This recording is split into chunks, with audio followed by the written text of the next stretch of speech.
The Monte and Pharaoh Show would like to recognize the passing of What a Day Joe Lowry.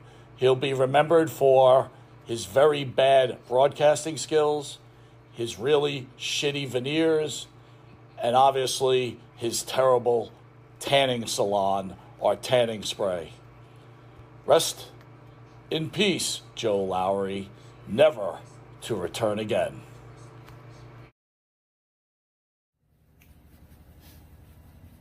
Hey, Joe, what a loser.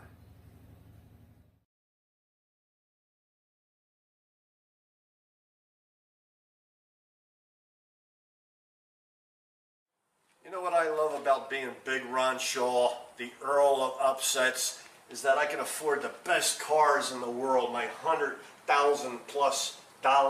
2024 Stingray Mustang, or my 2024 Dark Horse Mustang, the only one in Southwest Florida. Don't you wish, Joe, that you could own cars like this? You know, every time a bird flies over it and shits on it, I get a new car. Wait a minute. $100 bill, look at this. Look at that, get that shit off of that car. Let me tell you something, Joe. When you were born, your mother and father saw you. You know what they did? They slapped the doctor because you're such a fucking loser. See you later.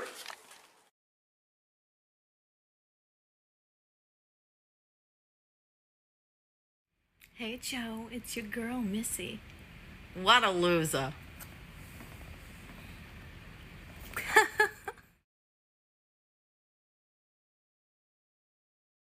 What a day, what a schmuck.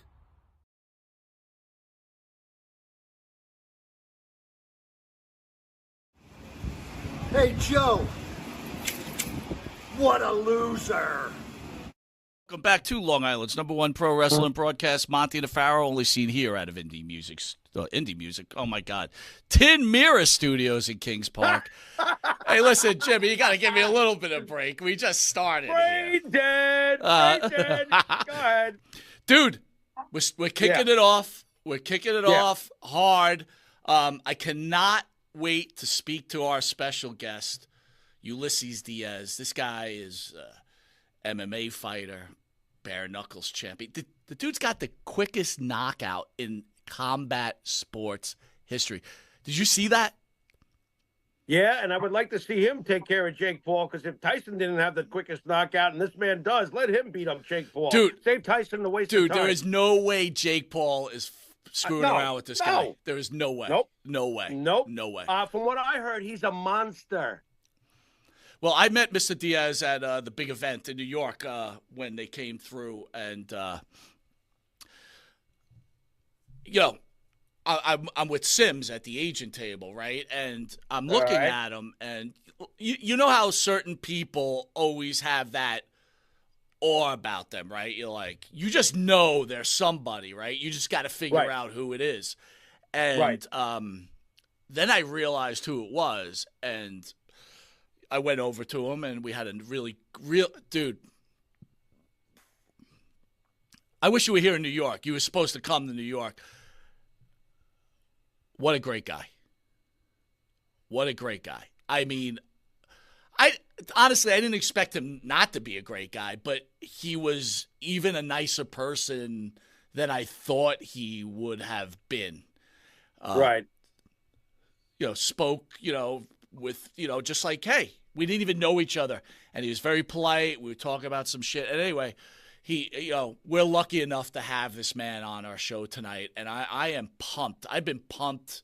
I felt kind of bad because I was kind of harassing him a little bit, because he's a busy man, right? Just had a fight like Wait. What were you doing? Sending constant emails? No, I'm not that guy. No, I'm not that guy. Okay. But it was like he had Fair a fight. enough. He had a fight, I think on May 10th.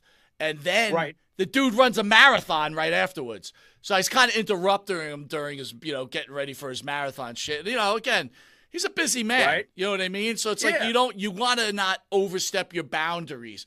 But again, just showing what a polite guy he is. He was just like, hey, man, I'm running a marathon, 1,000%. I'm on next week. And it was like unbelievable. I'm telling you, I am excited. This guy's got a story like you don't know. This guy's got star written all over him, man. all over him. Right. So Nice. I want to Looking forward. Good guy. tell everybody about upcoming shows. On May 29th, The Player Goes Solo. The Player is one of our many hosts on this channel. He's actually doing a solo interview with his guest Vita Carey. Vita Carey is from a sex podcast, and they're gonna have a little fun. They're gonna have a little discussion, so it's gonna be pretty good.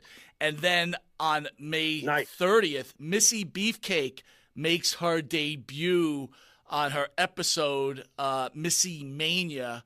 She'll be joining the channel. If anyone doesn't know, Missy Beefcake is the wife of Hall of Famer, WWE Hall of Famer, Brutus the Barber Beefcake. Missy Beefcake, as her first guest, will have Jake Roberts' daughter, Brandy Smith, on. So that should be pretty good, Jimmy. I'm very excited for it. I'm excited for Missy. I'm excited for the channel. I'm excited for you and me and everybody that's involved in the channel. And then we return on the main show on the 30th with AWA superstar, shall I say AWA Hall of Famer, even though they have a Hall of Fame, the great Greg Gagne. Well, that's another, top-tier situation when you have Greg Gagne in, all kidding aside. I know I always razzed him about Beyond Borg and McEnroe and stuff, but come on. It's Greg Gagne, period. The legend speaks for itself. That's going to be out of the ballpark kind of stuff, bro. And then on June 6th, former WWE Women's World Champion Rockin' Robin joins Long Island's #1 pro wrestling broadcast. How perfect is that for our show anyway? We grew up in the rock and wrestling era, and Rockin' Robin was big time, big time. So that's good. That's a great catch, Mike. Great catch. We are starting off with the great Ulysses Diaz, then we're going to Greg Gagne, and then we're going to Rockin' Robin. I'm pumped. Real quick before we get to this esteemed guest, a quick news item, Jimmy, and then I just need your response on it. It's a pretty hot breaking news. The city of Centerville, Iowa, has just declared a local emergency. City officials are reporting a complete outage of Little Debbie's snack cakes. A large, heavy-set woman wearing a wrestling mask and a Tony Garea T-shirt has been seen around town frequently visiting local grocery and convenience stores. Local business owners are reporting mysterious disappearance of zebra cakes, cosmic brownies, honey buns, oatmeal cream pies, and Swiss rolls. Fuck, even donut sticks are gone. Hold on, dude. This is really serious. A federal emergency management agency known as FEMA is currently in the process of transporting replacement cakes to Centerville from their surplus facility in Johnson Hole, Wisconsin. Johnson Hole? Police are on high alert to capture this mysterious woman who was spotted exiting the local Come and Go with large bulge in her spandex, shouting, "I got the cakes, baby." Local officials are urging residents to report any sightings, and if you could put this phone number up, Abe, at any chance, it's very important. 1-800-CAKES-BABY. So if you do recognize this woman stealing all this cake, please call 1-800-CAKES-BABY.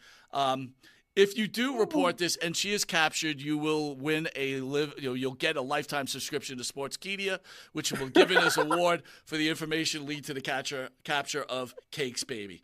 Thoughts on that, Jimmy?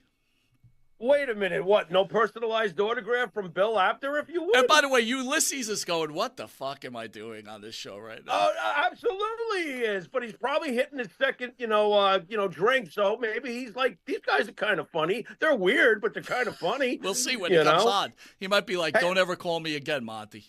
Can I ask this? Was there any mention of Cakes Baby, this Cakes Baby that's wanted right now?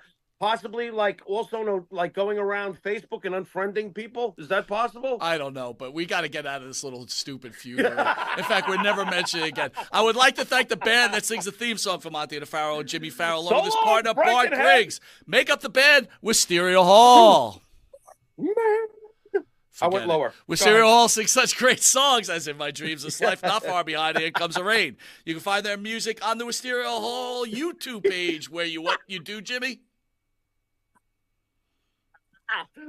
Like the subscribe. Oh my God, I'm still dying over that. Go ahead. Download their Go ahead. music on Spotify, Apple Music, Reverb Nation. If you didn't know it, you are watching Long Island's #1 pro wrestling broadcast. Catch us on the Monte The Pharaoh YouTube page, Facebook Live, Twitch. If you're lucky enough to live in New York, you will see the great Ulysses Diaz in a reduced version of this interview where over 150,000 people watch us weekly. Why? I don't know, but they do. No, I do know, because we are the greatest of all time, and we get the greatest guests like Ulysses Diaz. Again, we'll be back after this commercial break with this champion, not only in the sport of combat, but in the sport of life. Manscaped? Have you tried the new equipment that's been sent? I'm afraid because it says weed whacker. I'm scared. Maven, Manscaped, what are you thinking about Love Manscaped, it. dude? Love it. What do you use it for? Necessity. What don't I use it for? Put it this way. The only hair I have on my entire body is these eyebrows. Yeah. That you see. These caterpillars racing to the middle of my nose. That's it. That is it. That's all I have. And that's all I want. That's the So Manscaped is a must. We were talking before the show. There's nothing worse than just hair. Yeah. Right? Hair on a woman, hair on a man. It's just bad. Absolutely. And it's the one thing that the older I get, it starts growing more in unwanted areas. Absolutely. I hate it. I'm going to ask you a question. Uh-oh. Just going to go out there. Oh, boy. Go for it. You're doing a deed. Yes. Again, I don't want you to have to admit this because we, as men, we try not to admit this. But if you're going to go do the deed on a woman, would you rather have her be hairless or a little hair, racing stripe, or Racing stripe. full retro bush? Racing stripe. Retro Bush is out. Yes, thank you. Retro Bush is out. Yeah. I don't mind a small, well-manicured landing strip. Every now and then, if it's completely, and I'm talking like baby's ass bald, then I start, where is that pedophilia line? I don't want to wander into that. That's very Thought of it like interesting. that. I never thought about that. You're a smart dude. Holy shit. So if the landing strip is clean enough for the plane to go in smoothly, you're cool with that? If the landing strip has, like I said, well manicured, Yeah, you can see both sides. It's not Like blinking lights on both sides of that I landing? just don't. I don't want. I don't want the shrubbery going off into unwanted areas on that as well. Gotcha. Oh, look what you found. Ooh. I got to be all honest though. Hey, the older I get though, I don't think I can be as I found it! Have you ever gone down there and she slowly brings down the underwear? Then What is it? retro? Just, Absolutely. you're like, whoa! Wow. Yeah, Like, I'm like 46, it of pops course. out? Do you walk out or what do you do? No, I muster through. I muster up the courage to get He's through. a trooper. He's a trooper. Gotta give him an A. Not all heroes wear capes. Yeah, There you go. I hear you. There you Listen, go. I couldn't Super say. Bush. I couldn't say it. Well, if you have the same beliefs as Maven does, Manscaped could help you. Absolutely. The weed whacker. Absolutely. What are you thinking? I'm thinking that I may have to, go in a room, close the door, and hang out with the weed whacker for a little while. Yeah, I think you're a retro guy, aren't you? I like 70s adult films, if that's what you're getting at. Yeah, there you go. Yeah, but with that, Ron we're going to take a Jeremy, quick Batman. commercial break, and we'll be Anyway. back with this wrestling icon, Maven. We will see you in a drop kick second. Drop kick. All right, welcome back to Long Island's #1 pro wrestling broadcast.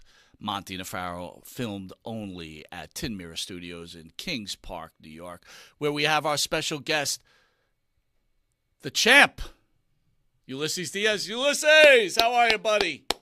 What's going on, brother, man? I appreciate you guys giving me the opportunity. And hey, when the show's over, I need you to text me the picture of Cakes Baby so I can be on the lookout as well. Oh, we'll be sending it to you, man. And you know what? Okay. But you know what? You're in training, bro. Do you really want a lifetime subscription to Sportskeeda? I mean, what's that going to get you, bro? I don't know. You never know when I might go train in Centerville, Iowa, and run into Cakes Baby. You know what I mean? Well, Get me listen. lifetime supply of cakes. If you're in Iowa, tell me if you find a guy with really bad veneers and a dark tan, and and hopefully we'll lock him down. Sounds like he sticks out like a sore thumb in Iowa. Dude, could you imagine living in Iowa? I can't. Not me. Not me either. Never in a million. What are the people? Have you ever been to Iowa? I have never been to Iowa. Have you been to Iowa? I've never been to Iowa. Nope. I don't know about So Iowa. since you haven't been to Iowa, if you just had a guess, what do you think the people are like there? You know what, man? It's hard to say. Honestly, I know it's only thing I really know about Iowa. It's they got a good wrestling college. They got the Iowa Hawkeyes. They got good Okay. wrestling over there. There we go. Look at All that. right, so there is something in Iowa. There's Yeah. also a Frankenhead, but there's a lot of strange things in Iowa. Oh my God, Right. Ulysses, Yes, sir. you got the best name in the history of names. Like, how was your name? Like, what's the origins of your name? I mean, I want to be Ulysses. I'm serious. It's like, that's the best fucking name I've ever heard in my entire life. Thank you, man. I got blessed with the name, and I wear it very proudly. He was a Greek warrior. But my mom was reading the book called Ulysses by James Joyce when I was being born, and I got the name. It was it was a blessing to have it. When I was a kid, I didn't really like my name too much. It was hard to pronounce. Everybody would butcher it. But as I got older, I grew into it, and now as a professional fighter, I wear it proudly. Dude, I can imagine you in school. Just think like the teacher. It's like, Ulysses. It's like, dude, I don't know how you didn't love that name, man. Yeah, but Mike, you know what the key though is here. What's in the full name? Because could you imagine if it had been Ulysses Weinberg or something like that? Yeah, that's true. That's true. It's the fact that Ulysses Diaz, it just rolls off the tongue. Right. It right. sounds right, but I don't know if Weinberg would have fit as well. Or Lowry. Or Lowry. Yeah. No, that wouldn't fit it. That wouldn't fit either. That wouldn't be. No, Ulysses Lowry? That's awful. No, that does not work at all. But you know what, Ulysses, your name is effing great. But some people are lucky and others are not. You are known. That's for sure, brother. That's for sure, right? Yeah. You are known. Let's get the folks at home to get more familiar with everything you've done over the years. You are definitively known for the fastest knockout ever in combat sports. Now, Mike had explained it to me on the phone earlier, all about you and the knockout. I'm like, oh my God, where does Monster come from? Where does that all come from? Is it just, did you think it up? Did somebody think it up for you? How do we get to Monster? Monster's a nickname that my first boxing coach gave me. He used to call me his pet monster. And, I like to tell people I'm only a monster when I get in the ring. Outside of the ring, I'm a gentleman. I try to be as nice as I can to everybody. I definitely show respect. I'm a respectful fighter. But once I jump in that ring, I become the monster, man. And it's game time, it's show time, and it's time to, that's how I feed my family. Wrestlers obviously practice. Professional wrestlers always have big entrances and stuff like that. Did you practice how you go about walking to the ring, your mannerisms, how you look at the crowd? Is it formulatic with you, or is it just like every night's different? No, well, I mean, every night is different, but my style, I have come out with certain like local rappers and some legendary rappers have walked me out. But my thing is, like I said, once it's showtime, I get straight to business. And I'm ready to get in there and do what I've been training for so many months for. It's funny. Mike told me what an intimidating looking guy you are when he met you in real life, right? And I just got to meet you for a few seconds before the show got started tonight on video. So now I see you. We had a kid in our neighborhood back in the day that was basically for lack of better term, the scariest motherfucker in the neighborhood, right? And we were all terrified of him. Now, it's weird. I can tell you're a great guy and everything, but I'm looking at you, and you actually are reminding me of that scary motherfucker. So I ask you this. Does it affect you in real life? Like, can people tell right away, I better not mess with this guy? Do people treat you differently for what your aura gives off? Whether you mean to do that or not, that's what it gives off. You know what? It does happen a lot, believe it or not. Like you said, it's my looks. I got gold teeth in my mouth. I got braids in my head, and I got scars all over my face, and I got tattoos in 90% of my body. So yeah, I do. I like to call myself the oxymoron though, because I know I look scary, but again, I like to I like to talk to people. I like to I think it's a good it's a good opening for me to look like this and then be able to talk to you like, oh shit, okay, I get, everybody's guard is up, and then I put their guard down as soon as I start talking. There you go. Well, There you go. bro, it's like you're scary looking, but you're a good looking guy. Like it's a weird it's a weird mixture. It's like Right. dude, like Right. look, I know you're married now, but like when you were growing up, right? I mean, I could imagine you must have been the chick magnet, right? I never had trouble in that department, thank God, man. That's for sure. Listen, I always want to know about the man or woman that we're interviewing, and tell me a little about you growing up, maybe about a little bit about mom and dad, and like what made you the man you are today. Yeah, absolutely, man. So I'm born and raised in Miami, Florida. I'm of Cuban descent. I grew up with a single mom. That's all I know is my mom. She's still my right hand woman to this day. Um, you know, I always came up. I was always my mom was always working to keep a roof over her head and clothes on my back. So I warned it off a lot. I didn't have any male role models. I had no uncles, cousins, fathers, stepfathers, nothing like that. So I grew up with my friends, man, and what they did, I did for a while. And that led me down the wrong alley a couple times. I was involved with gangs. I went to juvenile detention center as a kid. I dabbled in anything you can do in the streets, and found myself in the wrong direction. I went to prison as a young man. Spent 20, spent 2 years in prison. And then I came out, and believe it or not, I tell people I went from prison to private jets because I came out and I started touring the world with Pitbull, which is a childhood friend of mine. So I went from prison. Less than a month later, I was in Seoul, South Korea. I was in Antwerp, Belgium. I was in Milan, Italy. I was in Okinawa, Japan, and I was having the time of my life, man. I traveled the world for a while, but at that time I didn't have my head right. I was young. Again, I was, just not living like I was supposed to, and I got myself in some more trouble. And at the age of 35, man, I had this. I'm 43 now, so it's been 8 years. But at 35, I had this. I'm not a religious guy, but I am spiritual. I believe in God, and I like to tell people I had this epiphany, this come to God moment, where I was just, for lack of a better terms, I was just sick of my own shit. And I've always liked fighting. I did amateur boxing as a young man. I always kept up. I did a couple MMA fights when I was younger. And I go, you know what, man, let me try this fighting thing. At first it was kind of like a bucket list thing, saying, I want to get a fight and just, take a couple pictures for Instagram and say I did it. I trained my ass off for the fight. I went to Dominican Republic. I knocked a guy out in the first round, and it was the best thing that ever happened to me, man. It was like a rush of life. It got me higher than any drug, than any moment in life. And being at the gym, at the boxing gym, and my coaches knowing my background made me accountable. So whenever I was missing, they make sure to call me and say, "Hey, man, why are you not in the gym?" So the accountability, the consistency of staying in the gym, the hard work, everything attracted me. All the positive feedback I was getting from people being proud of me from leaving what I was doing to actually do something. So I like to tell people fighting saved my life, man. And I was able to turn it around. I'm married to a beautiful woman. I got some great healthy kids, and life is good, man. I get opportunities like this now to talk to you and Jimmy, and I got the fastest knockout in combat sports. I fight for a great promotion, and life is great, man.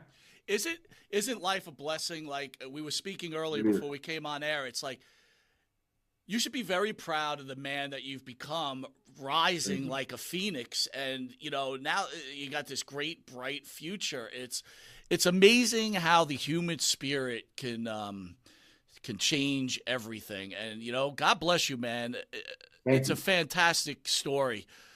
Thank you Question for very you. much, man. No worries. Question for you though. Growing up, many of the great fighters like yourself, maybe even athletes, grew up being bullied. And bullying's a big subject. Was Ulysses Diaz bullied growing up and that's how you became aggressive? Or were you the bully? No, I was never the bully. I was always actually the anti-bully. So whenever I saw people bullying other kids, I'd want to fight the bully. Um, I guess growing up as just with a mom and no dad, and not really, figuring things out when I was younger. I think I kind of had a chip on my shoulder, and I guess I figured out at a young age that I was good at fighting, and I was, I always wanted, and I was like the protector of my friends. So no, I was, to answer your question, I wasn't a bully. I was always the anti-bully, but I did like fighting. It was something about the heat of the moment of fighting that always, attracted me from a young age.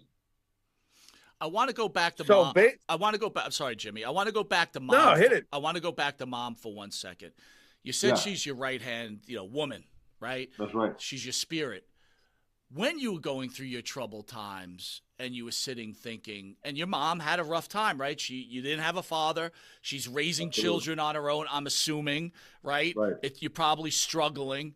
When you're having these problems and you're struggling, does Ulysses Diaz sit down and go, I'm destroying my mom too? You know what? I was at that time. I was, giving her anytime. She couldn't sleep at night when I was gone because she never knew what phone call she was gonna get about me. Um, but at that moment, as for myself, that wasn't going through my head, man.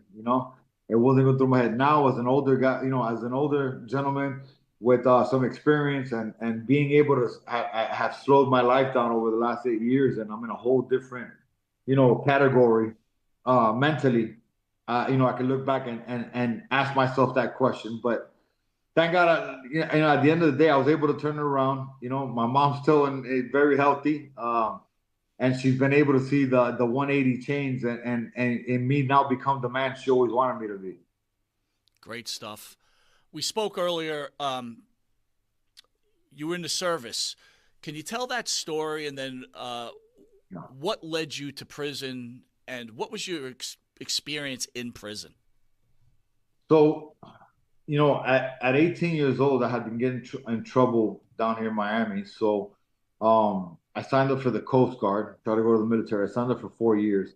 11 months into my 4-year term, I get jumped at a bar in Tallahassee, Florida. I fight back, try to defend myself. I get sent to the hospital, and some other guys that I fought got sent to the hospital too. I end up going to jail, getting kicked out of the Coast Guard, and it just started this whirlwind of negative, negative things in my life, and my mentality was on a negative point at the time too. So I just kept the trouble going. Got in another fight down here in Miami, which ended up sending me to prison as a young. I went to prison. I was 23 years old. Spent 23, 24, and got out when I was 25. As for prison, man, prison is a whole world in itself, man. It's hard to explain. It's hard to tell people what it's like unless you've been there. And I don't wish it upon my worst enemy. I'll tell you that. It's really hell on earth.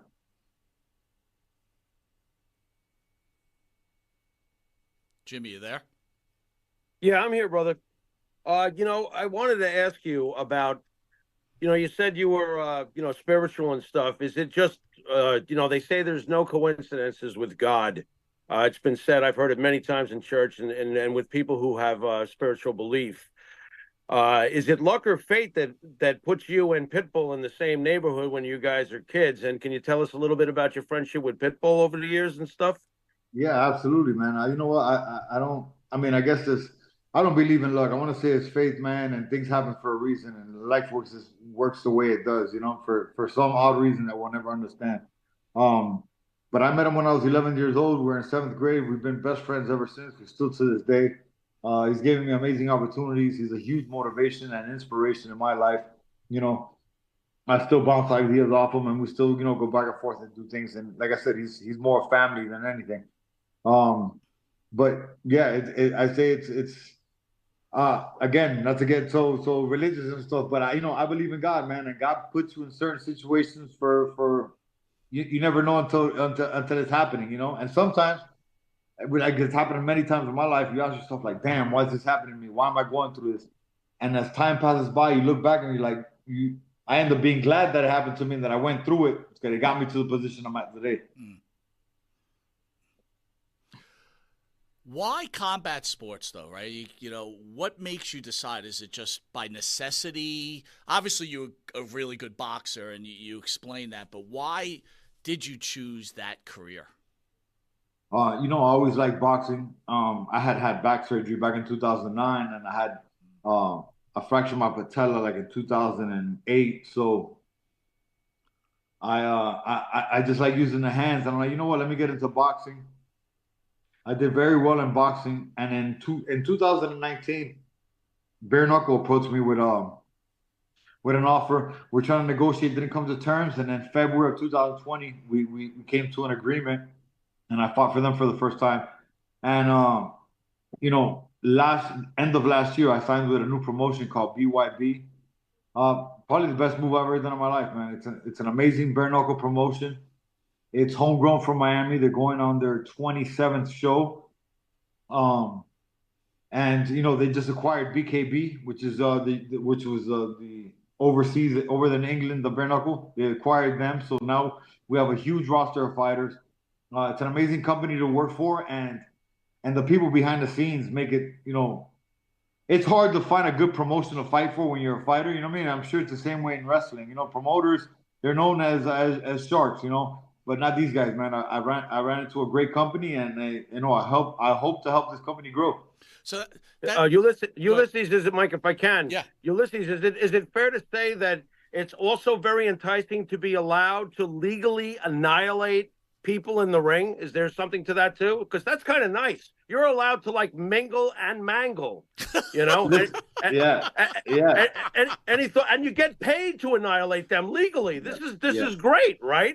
Yeah, man. Listen, man. There was a point in my life where fighting was getting me in trouble and sent to prison, and now fighting, getting paychecks and opportunities like this to be able to speak to you guys. Well, there you go. I have to go to the business point of it, though, Jimmy. So, Ulysses, you said, hey, they approached you and you couldn't agree to a contract. But is there a point where you're like, oh, shit, I better go get a lawyer to represent me or an agent to represent me? Like, how does that work?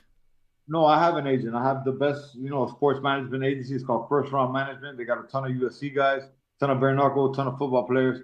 Malki Kawa is the president, and he's my right-hand guy. I know Malki from high school. So I have great people running my business, running my fight business. So I'm in good hands, man. I let them do their thing, and when the right opportunity comes, and we get ready.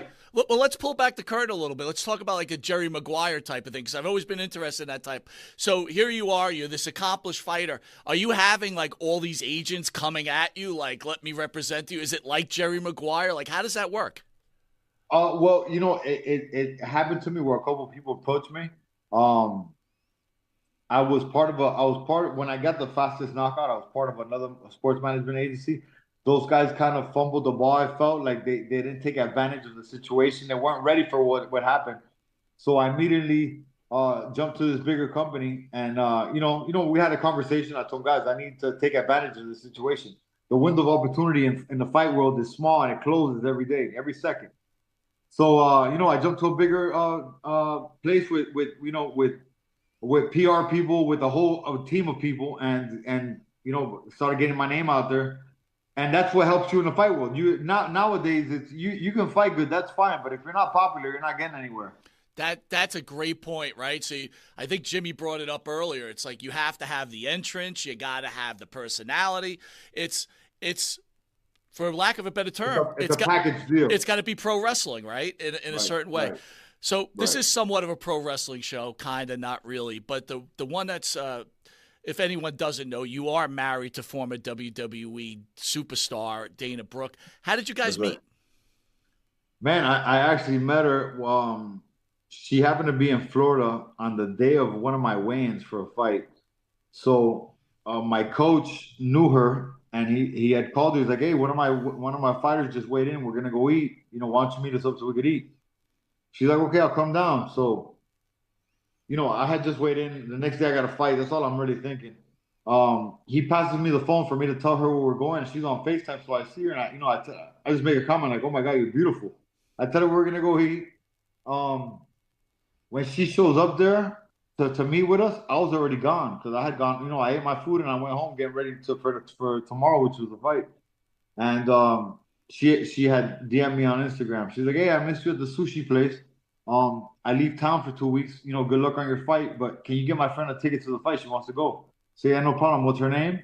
Left her, a couple tickets at will call. I ended up winning the fight. In like less than a minute, I got like a knockout of the year that night and on Titan FC. And she hit me back to congratulate me, and then we started our relationship over the phone for 2 weeks because she was on the road with WWE. Then when she came home, which I think it was a blessing in disguise to actually have get to talk to her for 2 weeks without really seeing her in person until we finally met. And man, I'll tell you, I hate to sound like a rom com, but it was love at first sight, man. Love at first sight. We've been together for 5 years. We got a great life together, and life is good. So That's awesome. That really is. That is an awesome story, dude. That is awesome. Mike, if I can get this in quick. Sure. Obviously the wrestling business, Ulysses, is, it can be very backstabbing and politics and everything, obviously. Is the fight game behind the curtain that way too? Oh, absolutely, man.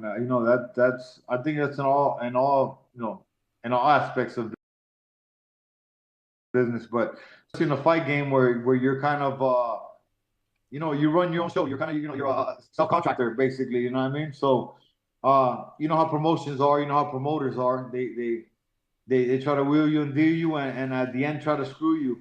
But like I said, I got a great team behind me. I've been in the game long enough. I started at a late age, so I was already kind of mature as my career went on. So I got to handle a lot of things on my own too. But yeah, the fight business is it can be a shady business as well. Depends who you deal with.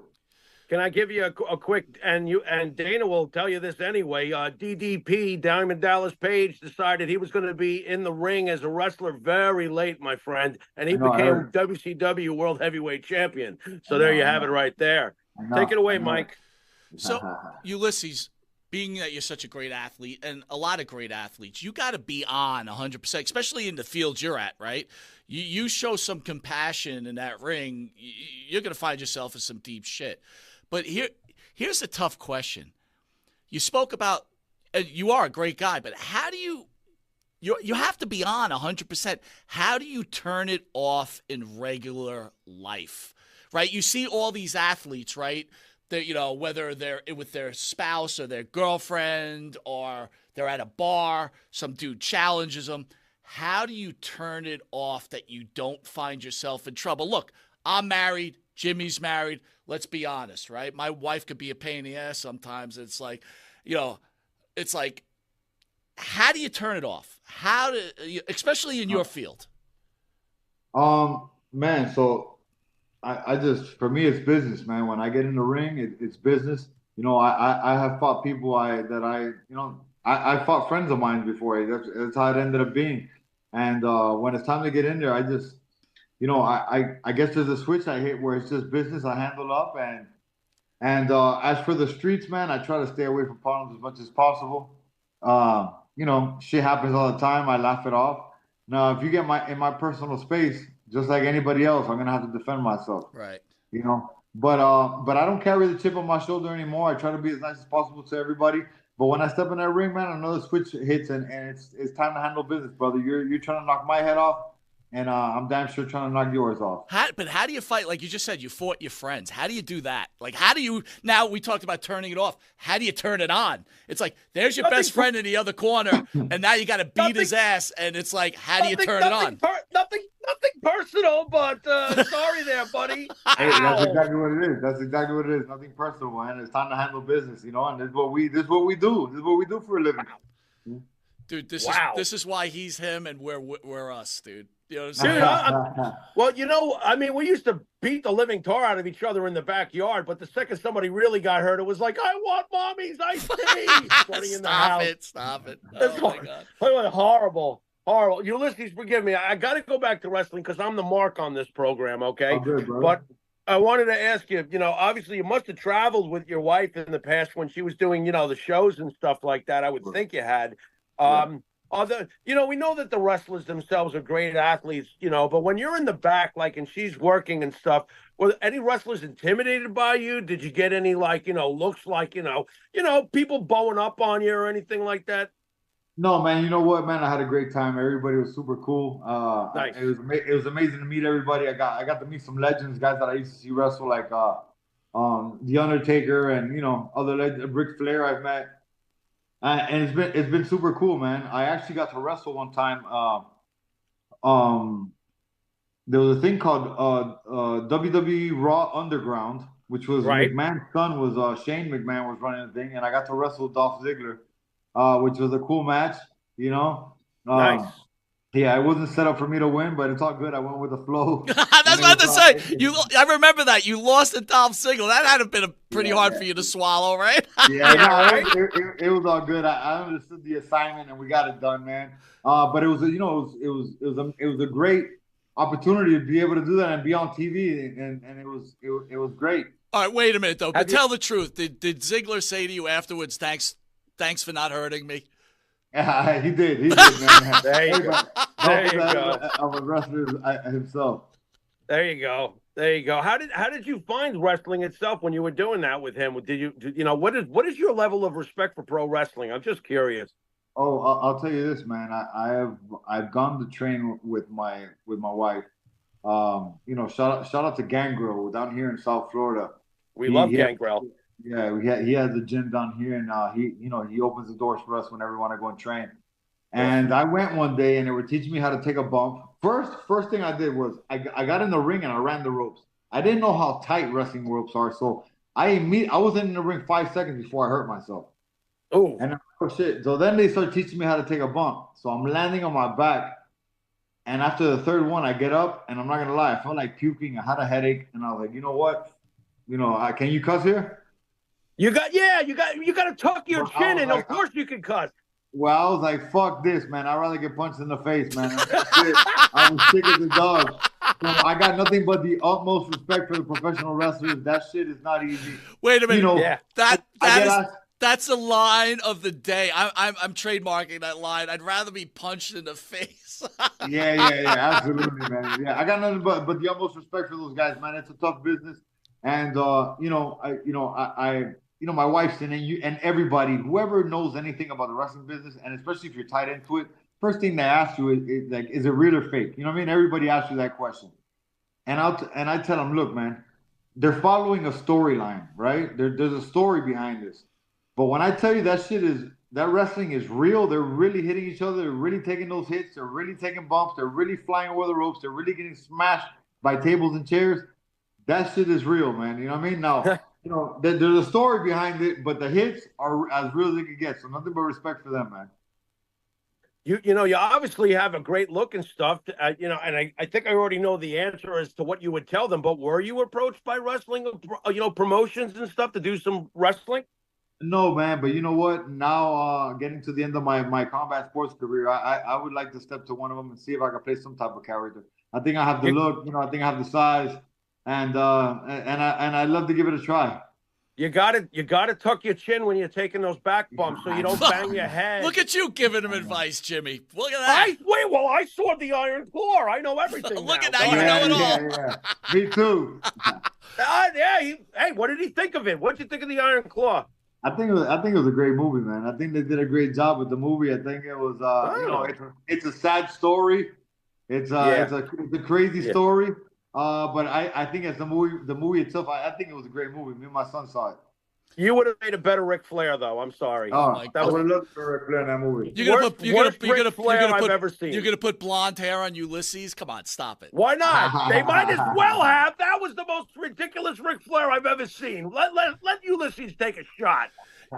So, Ulysses, let me ask you something. I know you try to stay out of public standings and stuff like that, but you know how it works, right? If you're out somewhere, right, how often do people say, oh, shit, there's Ulysses Diaz. Let me test him. I'm going to test this dude right now. Jesus, God, and man, you know what? I'm happy to say that's never happened. I don't put myself in those situations, and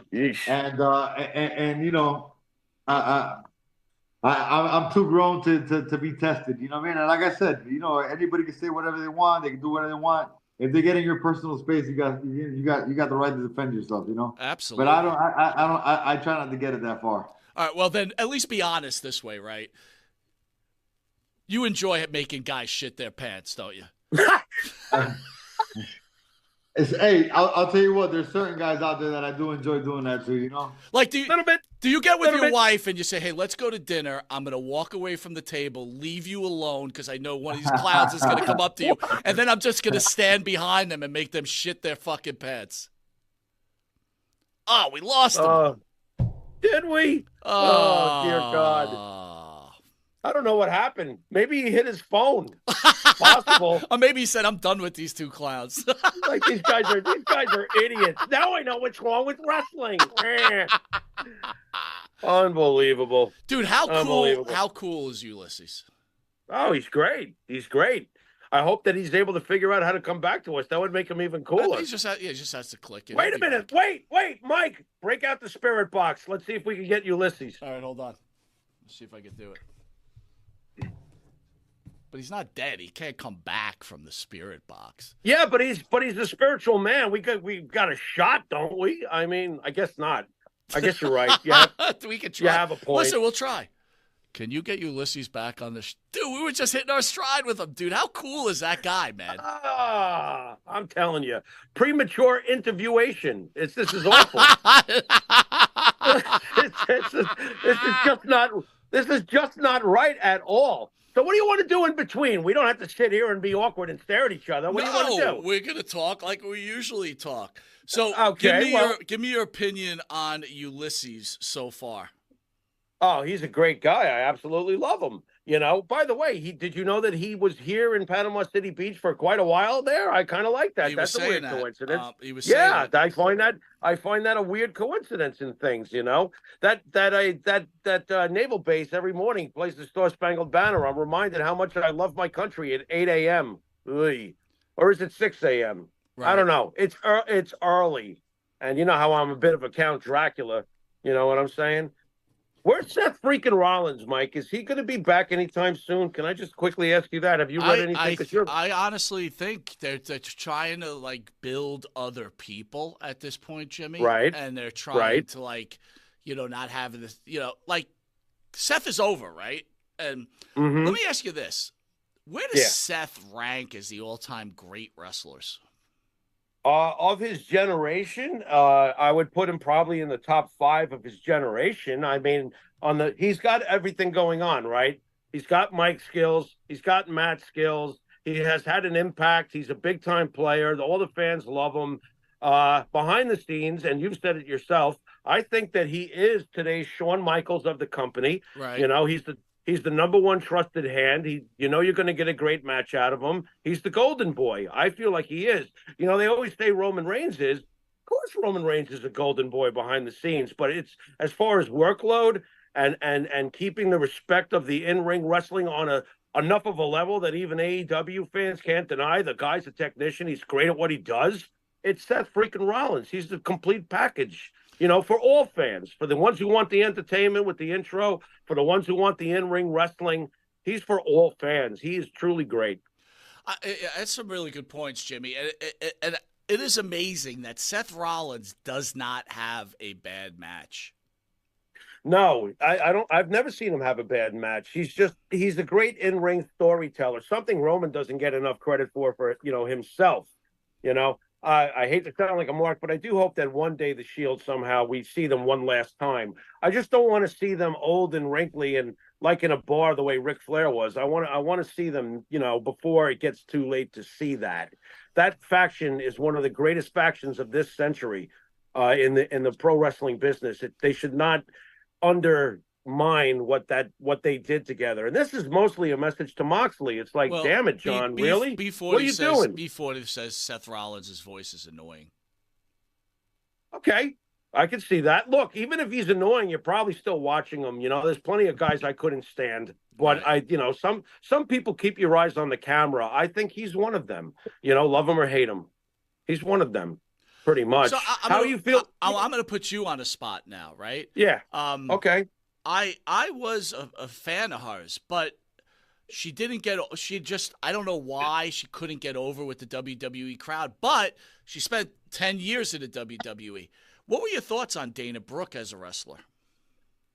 Dana Brooke was actually just fine as far as her wrestling and stuff. You know, everybody always wants a technician, but I thought that she got the job done in the ring. She had a great look. You can't say she didn't. I don't remember her being poor on the microphone, so I'm not so sure that should have gotten in her way. I think it's all how you're booked, and I think she was booked pretty poorly behind the scenes. Well, I don't think that's my booking point. Did, I don't think they ever used her properly. I agree. You're right. She had a look. She had good mic skills. You know what? I'm going to say serviceable mic skills. I didn't get enough. You didn't get enough from her. She got the job done, and she looked the part, and she played the part, and she didn't fail in any of those areas. So to me, it's booking. It really comes down to how much faith is placed in the worker, and I don't feel like she got enough love from the booking. Bottom line, you know, I mean, we've seen it happen before, and it'll happen again in this business, you know. Right now, there's certain people getting pushes, and I'm kind of curious about a few of them. I'm not, my jury is out. You know, I'm wondering about a push of a certain somebody, like you know, who? here and like there. Who? Well, Valkyrie is I can't figure out if I like her yet. You know what I mean? I can't. Like with Stratton, I knew right away. I knew right away that Stratton was everything. Such a great point. I'm not getting Valkyrie. I think they're trying to test it, but I'm telling you, it's not working. Right. Well, you know what? As popular as she is, I've watched Naomi, you know, Trinity, whatever she's been over all these years, and I've always said to myself, this doesn't work for me. I don't see much it factor other than a very flashy intro, which is fine. It's flashy. It works. And a very, very good in-ring wrestler.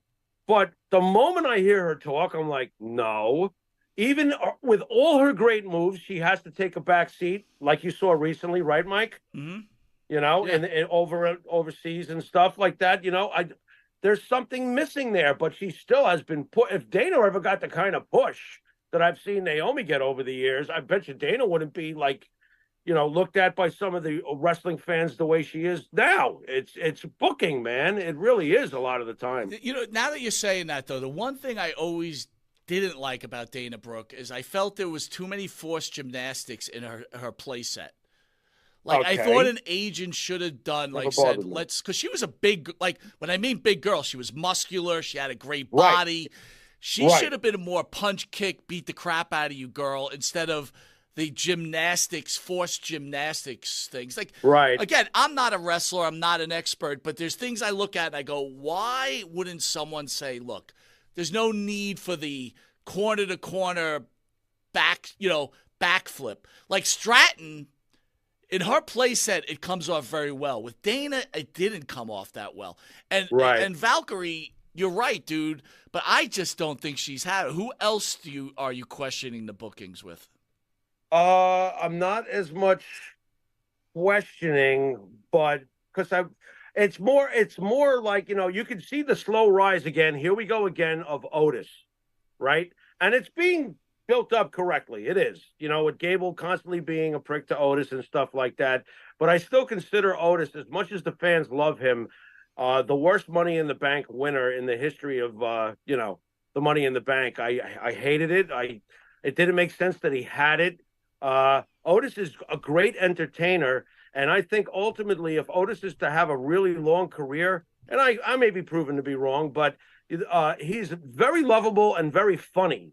So he may be a lifelong employee at WWE in an R-Truth kind of role. Not that it's not the same, but as far as humor goes, lovable. You know, the way Otis gets over. I honestly feel like his career is done. He is forever a mid-carder until they decide he falls on that release point of it. You know, we got Saudi Arabia coming up this weekend. Yeah. Any surprises coming out? First of all, who's winning the women's Queen of the Ring and who's winning the men's King of the Ring? Well, why don't you read me all the finals and everything, so everybody at home, we got an updated card and stuff. You know, what's the lineup there? Let me give you the lineup and then you go through it. I'm sorry. Yeah, I kind of wanted to hit the whole card. That's what I'm getting at. So King of the Ring 2024, right?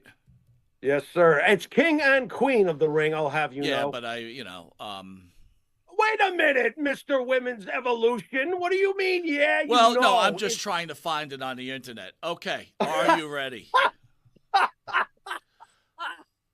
That's Paul great. Logan, Cody Rhodes. What's going to happen there?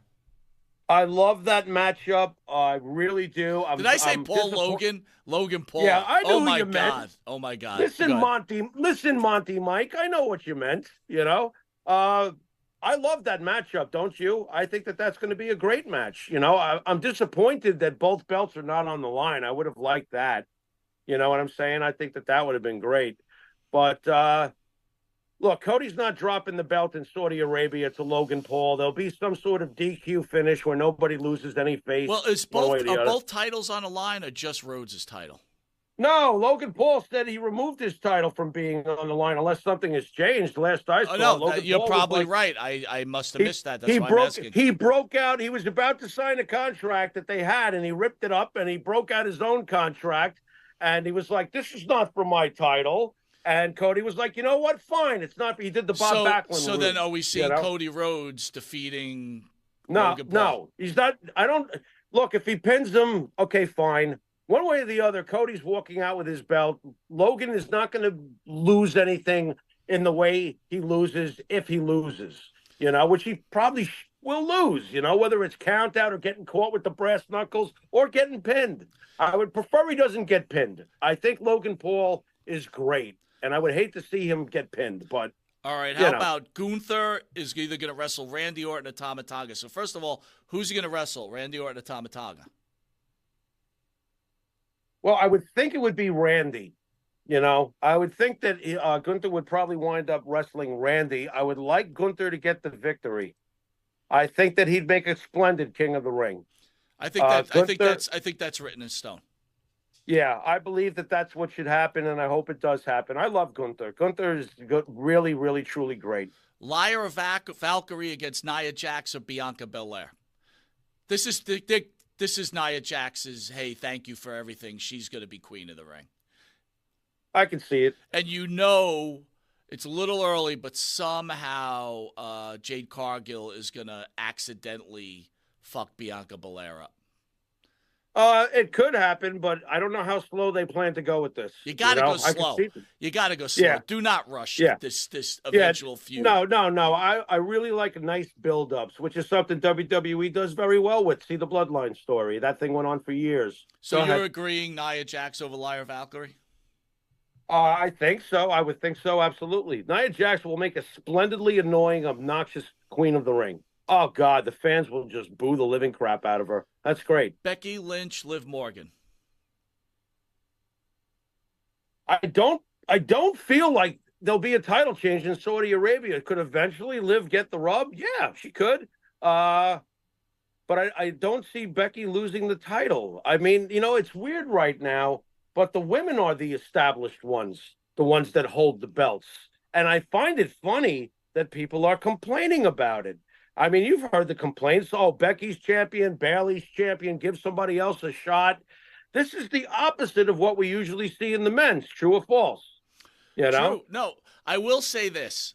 Liv eventually will become women's champion because we're just waiting, you know, for Rhea Ripley to come back. Somehow Liv has got to get into Judgment Day, right?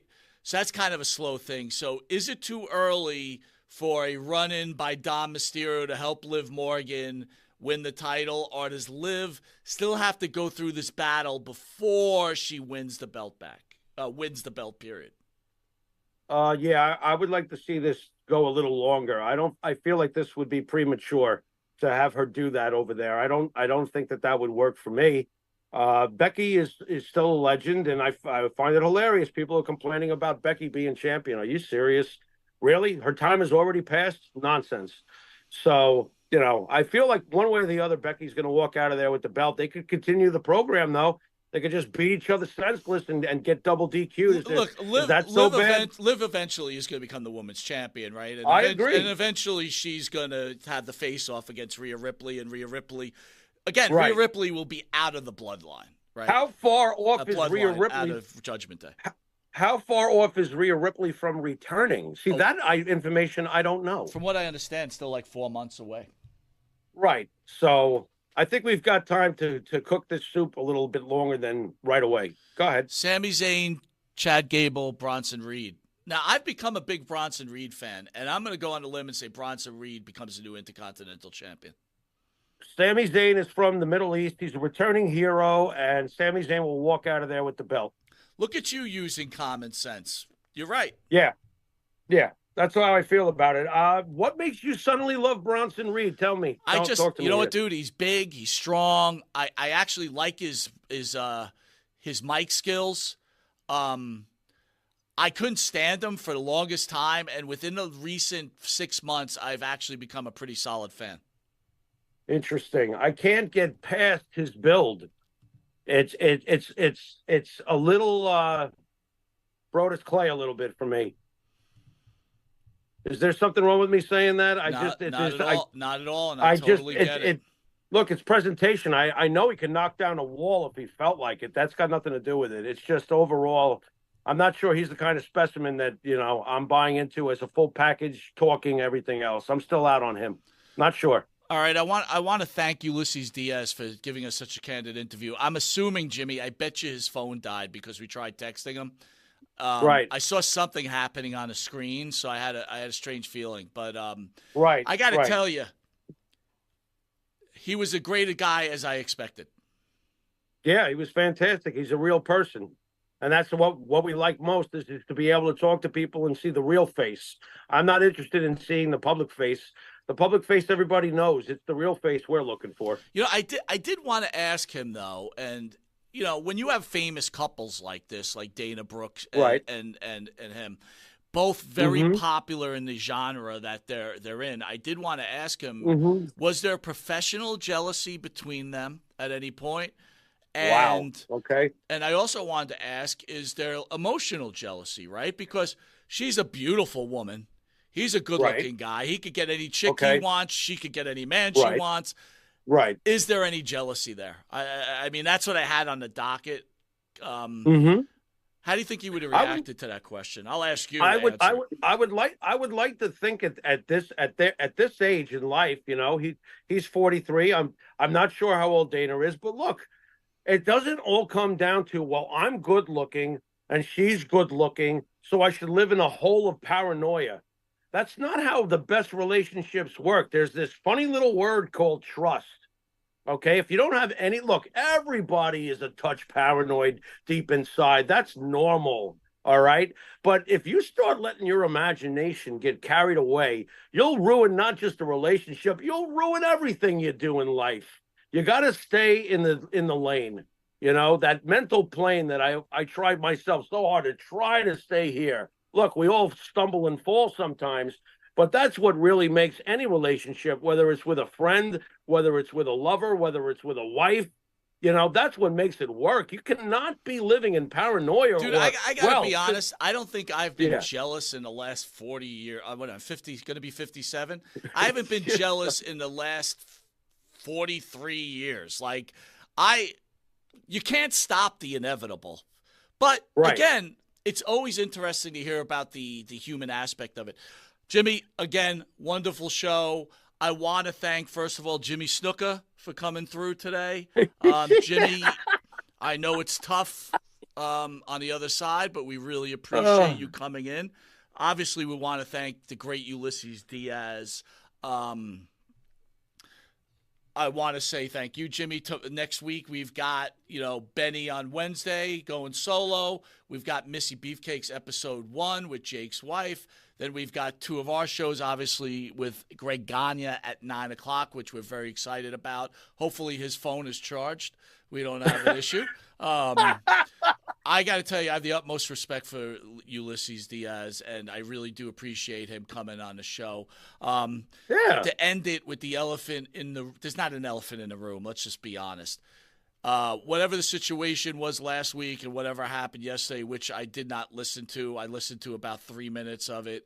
I'll give him a sound bite on it. I'm not punching down. And I'm just, we knew who I'm talking about. I don't think I've had any more lack of respect for a human being almost in my entire life, Jimmy. When he I think he said yesterday, I didn't want him on the channel. That's probably the most truthful thing that guy said in the whole time we knew him. I didn't like him. I didn't like him as a human being. I didn't like him as a talent. And I could not. And again, the emails he showed were true emails. Those weren't fake emails. He put them out of context. You know what I mean? Not out of context, but out of order. Sure. Like he didn't show what led to the emails, but that honestly it didn't matter.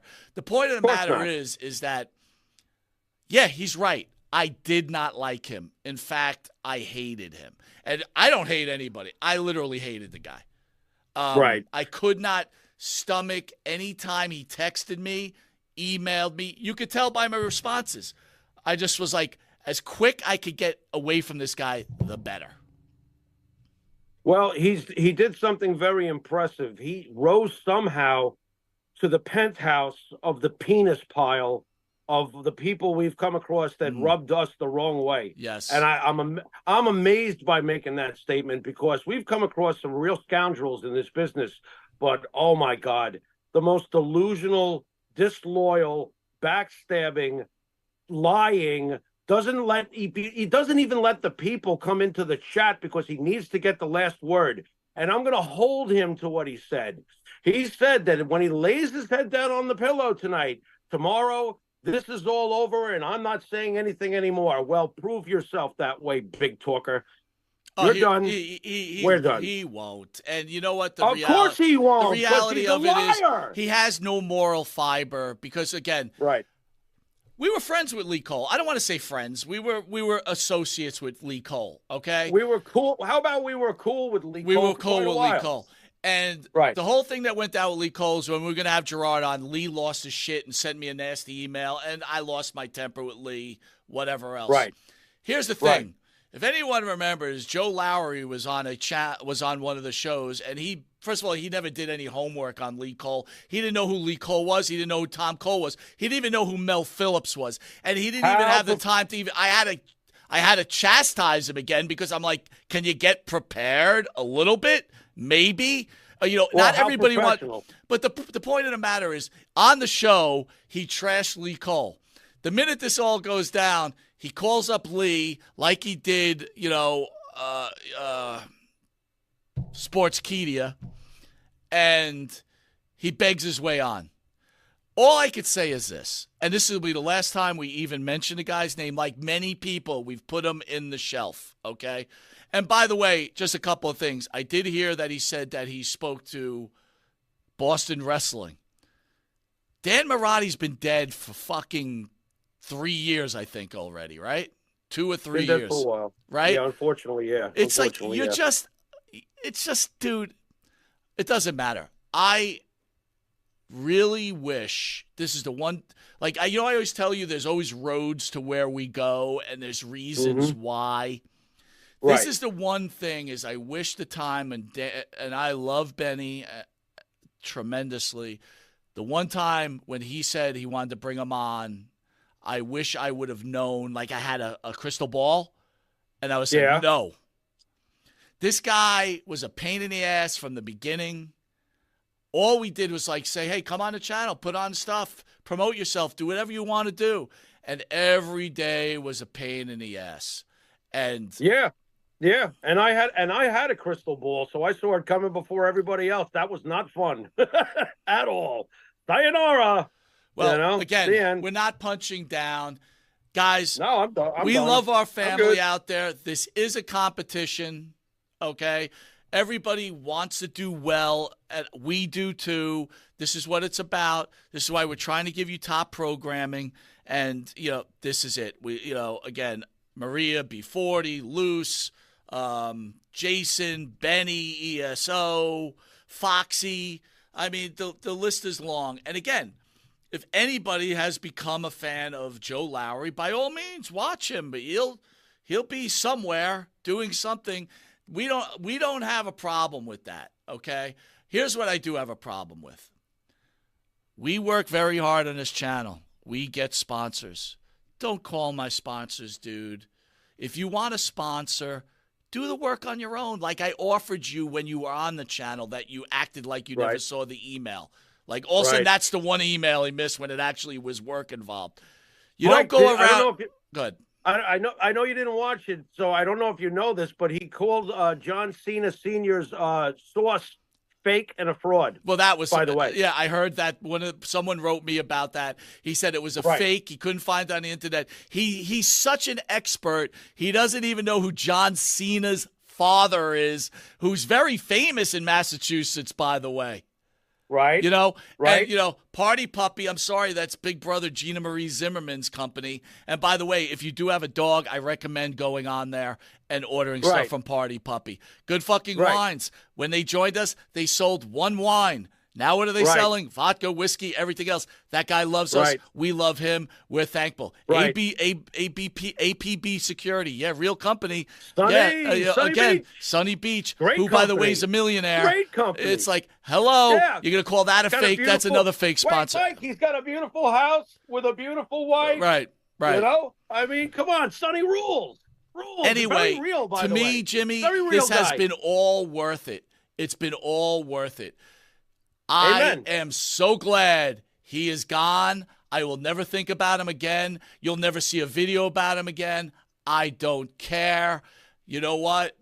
God bless, dude. I hope you make $1 million. I doubt it, but I hope you do well in the future, Mr.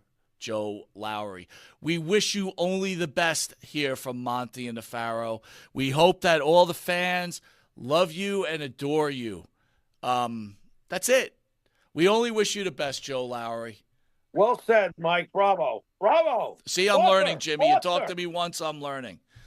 There I, you go. on a personal level, feel like I'm so proud to have the people that come and join us every Thursday, and we have the people on the channel.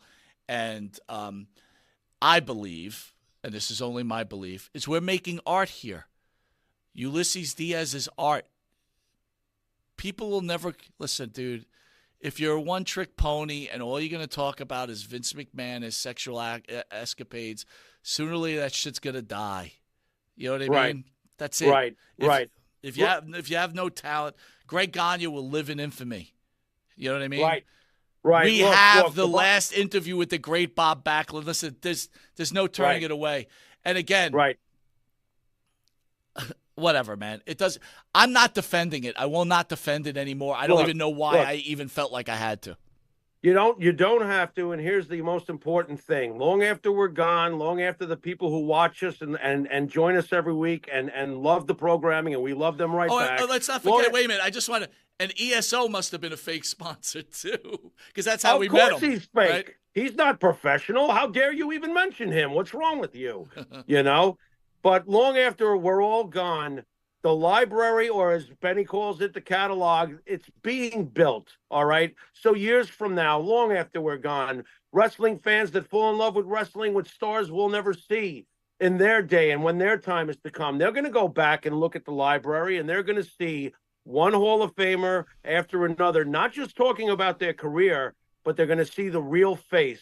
And that's why I love you, and that's why I love this show, because this is about the real person, not just the real accomplishments. Can I send us off with this one last thing, and we could just cut? Usually end the show, but I feel like I could say something and end it, if you don't mind, Jimmy, with your Absolutely. permission. Take it away. Take it away. If you're going to talk about other people like Vince McMahon and his escapades, look at your own life. Look at what you've done with your life before you judge other people. If you're going to come on and lay a single judgment on person, look at what you've done, right? If you've been accused of kidnapping and arrested for kidnapping, or you don't talk to your children anymore, or you have been accused of certain things, right? Again, you and me are pretty clean, right? We have never, we're as vanilla as it gets. There's nothing to find out about us. These other guys, they're suspect. They're suspect. And again, don't throw rocks at a man that lives in a glass house, Jimmy, right? Amen, brother. Send us out, Jim. You have been watching Monte and the Pharaoh. And until next time, love you all. Later.